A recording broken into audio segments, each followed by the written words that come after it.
Hi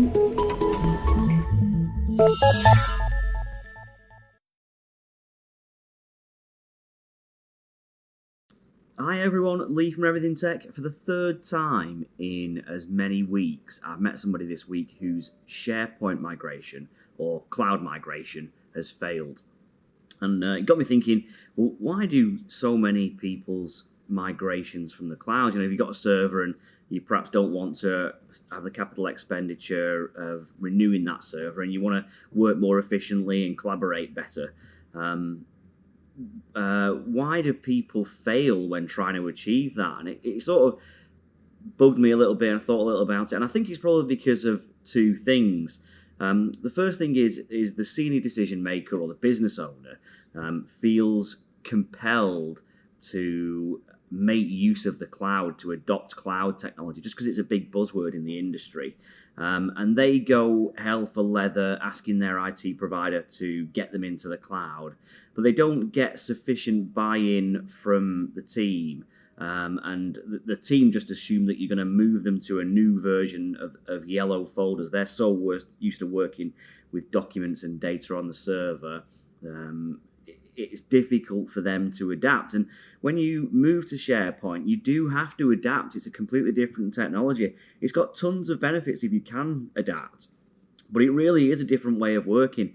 And it doesn't lend itself. You can use it in Windows Explorer, like the yellow folders that you're used to using, but it doesn't really lend itself to doing that. So you've got to change the way you work, and you've got to get buy-in from the team. And if you can get that, it's a fantastic technology.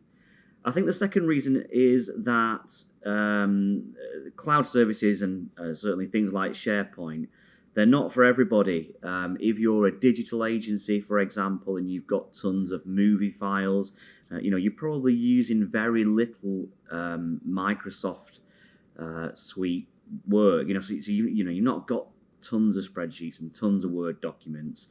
What you're mainly working in is Adobe, and really SharePoint is built for people that heavily utilize the Microsoft suite. Same if you're an architect or you're an engineer or something like that.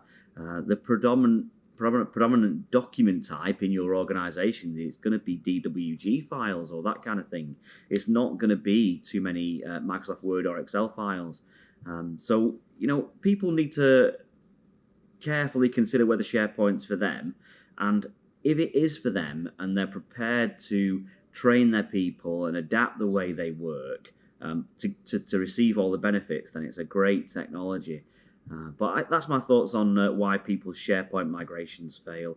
If you'd like to talk to us about utilizing the cloud, and we're experts at getting people into Microsoft SharePoint and getting the buy-in of the team, and providing that training. That's the most important part, is showing people the benefits that SharePoint can bring if they're prepared to adopt the technology.